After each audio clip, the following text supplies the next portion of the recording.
আসসালামু আলাইকুম। এখন শুনবেন সংবাদ শিরোনাম।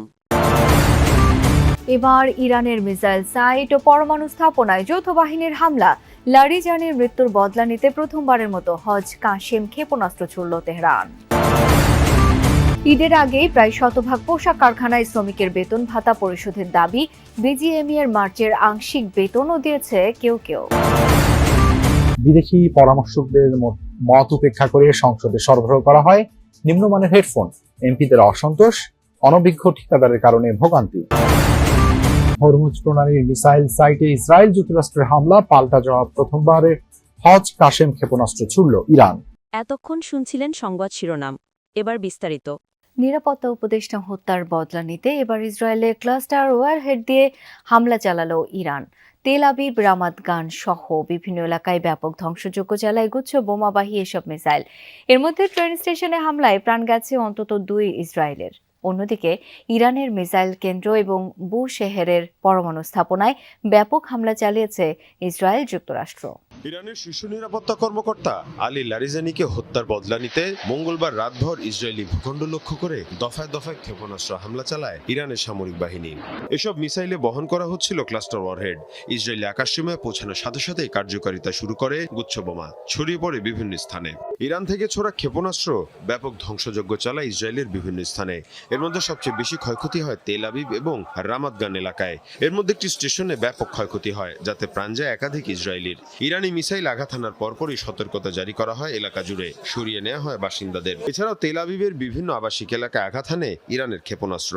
হঠাৎ প্রচন্ড বিস্ফোরণের আওয়াজ পাই, এরপর দ্রুত বাংকারে আশ্রয় নেই। আশপাশের বিভিন্ন স্থানে আগুন জ্বলতে দেখি।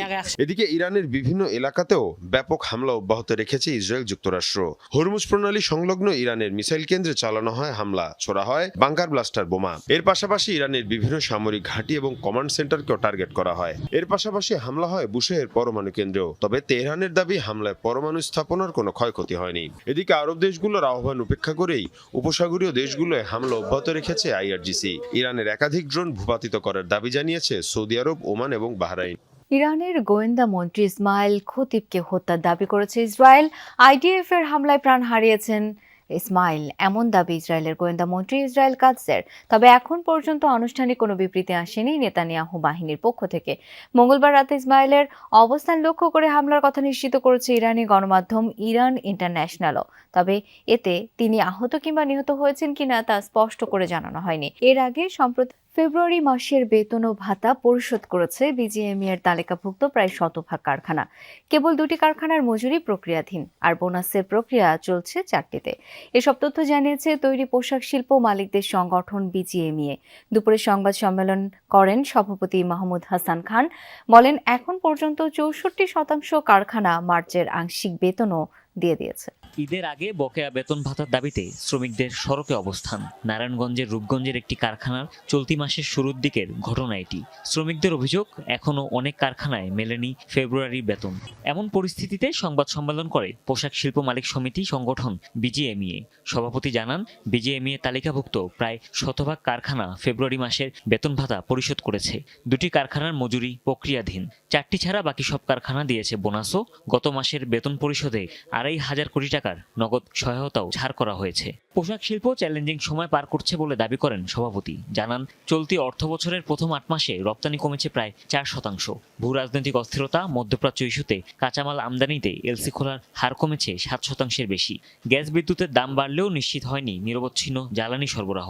গার্মেন্টস মালিকদের মধ্য থেকে এবারই প্রথম বাংলাদেশ ব্যাংকের গভর্নর। একজন পোশাক খাতের উদ্যোক্তা ও মালিক হয়ে তিনি কতটা নিরপেক্ষতা বজায় রাখতে পারবেন, এ নিয়েও কথা বলেন বিজিএমইএ সভাপতি। রমজানে আসলে যেহেতু সারাটা দিন রোজা রেখে একটু কষ্ট বা একটু ক্লান্তি তো চলেই আসে, সেই বৃষ্টির কারণে একটু স্বস্তি ফিরেছে নগর জীবনে, এবং তারপরে কিন্তু সবাই মিলে আসলে পরিবার পরিজন মিলে ঈদ কেনাকাটায় লেগে পড়েন নগরবাসী। এবং জানেন আপনি যে 41,000 বর্গ ফুটের আমাদের এই যমুনা ফিউচার পার্ক, এবং এই কারণেই আসলে একই ছাদের নিচে একাধিক ব্র্যান্ড, একাধিক নামি দামি ব্র্যান্ড, সমস্ত পণ্যগুলো তারা সেখানে পাচ্ছেন একই ছাদের নিচে ক্রেতারা, এবং সেটি একটি বড় স্বস্তির জায়গা। কারণ রমজানে রোজা রেখে আসলে বড় বড় কোনো দামি হেডফোন, সাউন্ড কোয়ালিটিও ভালো, তবে তা গান শোনার জন্য এটি দেয়া হয়েছে জাতীয় সংসদের অধিবেশন কক্ষে, অথচ প্রকল্প পরামর্শকের মত ছিল ওজনে হালকা কনফারেন্সের জন্য উপযোগী হেডফোন সংযোজনের, যেমনটি সংসদে আগেও ব্যবহৃত হয়েছে। দুদিনের অধিবেশনেই এমপিরা ভুগছেন অস্বস্তিতে, দাবি পরিবর্তনের সেই অনুযায়ী ব্যবস্থা গ্রহণের প্রস্তুতিও নেওয়া হয়েছে। এতে গচ্চা যাবে রাষ্ট্রের অর্ধ কোটি টাকা, অথচ 6 মাস আগেই প্রায় 4 কোটি টাকা খরচ করে মেরামত করা হয় সংসদের শব্দ ব্যবস্থা। ত্রয়োদশ জাতীয় সংসদের প্রথম অধিবেশনেই শব্দযন্ত্রের গোলযোগ, বিলম্ব হয় অধিবেশন শুরুতে, আপত্তি ওঠে হেডফোন নিয়েও। জাতীয় সংসদের কারিগরি বিষয় দেখভাল করে গণপূর্ত বিভাগ। 2022 সালে একটি প্রকল্পের অধীনে জাতীয় সংসদ ভবনের শব্দ ব্যবস্থা তৈরি করা হয়। 2024 সালের 5 আগস্ট এর কিছু অংশ লুটপাট হয়, যেগুলো আরেকটি প্রকল্পের মাধ্যমে পুনঃস্থাপন করা হয়। এই কাজে প্রাথমিকভাবে 23 কোটি টাকার প্রস্তাব করে গণপূর্ত বিভাগ। বিশেষজ্ঞ হিসেবে লার্স ভিডেকামকে পরামর্শক নিয়োগ দেওয়া হয়। পুরো সিস্টেম পরিবর্তন না করে শুধুমাত্র লুট হওয়া যন্ত্রাংশ পুনঃস্থাপন করে শব্দ ব্যবস্থা চালু করা সম্ভব বলে মত দেন তিনি। 3 কোটি 81 লাখ টাকা প্রস্তাব করে কাজটি পায় আমানত এন্টারপ্রাইজ। ঠিকাদার সৌর ব্র্যান্ডের প্রতিটি 12,500 টাকায় 428টি হেডফোন সরবরাহ করে 53.5 লাখ টাকায়। কথা হয় পরামর্শক লার্স ভিডেকামের সঙ্গে। তিনি জানান, সৌর ব্র্যান্ডের হেডফোন কেনার পরামর্শ দেননি, তিনি বরং কিছু নমুনা উল্লেখ করে হালকা হেডফোনের পরামর্শ দেন। দরপত্রে অংশ নেয় আরও কয়েকটি প্রতিষ্ঠান, যাদের সাউন্ড সিস্টেমে কাজ করার পূর্ব অভিজ্ঞতা ছিল। এদের বাদ দিয়ে কেন আমানত এন্টারপ্রাইজকে কাজ দেওয়া হয় তা নিয়ে আছে প্রশ্ন। সাউন্ড সিস্টেম মেরামত করার পর 5-6 মাস ধরে শব্দ পরীক্ষা করা হয়েছে, তখন কোনো সমস্যা হয়নি বলে দাবি গণপূর্তের প্রকৌশলীদের।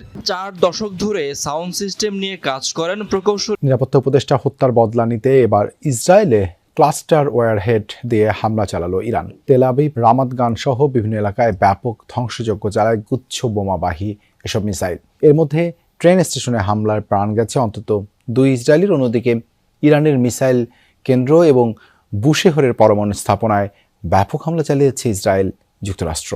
ইরানের শীর্ষ নিরাপত্তা কর্মকর্তা আলী লারিজানিকে হত্যার বদলা নিতে মঙ্গলবার রাতভর ইসরায়েলি ভূখণ্ড লক্ষ্য করে দফায় দফায় ক্ষেপণাস্ত্র হামলা চালায় ইরানের সামরিক বাহিনী। এসব মিসাইলে বহন করা হচ্ছিল ক্লাস্টার ওয়ারহেড।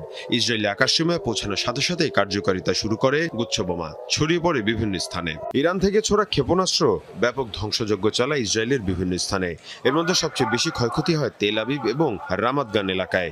এর মধ্যে একটি স্টেশনে ব্যাপক ক্ষয়ক্ষতি হয়, যাতে প্রাণ যায় একাধিক ইসরায়েলির। ইরানি মিসাইল আঘাত হানার পরপরই সতর্কতা জারি করা হয় এলাকা জুড়ে, সরিয়ে নেওয়া হয় বাসিন্দাদের। এছাড়াও তেল আবিবের বিভিন্ন আবাসিক এলাকায় আঘাত হানে ইরানের ক্ষেপণাস্ত্র। হঠাৎ প্রচণ্ড বিস্ফোরণের আওয়াজ পাই, এরপর দ্রুত বাংকারে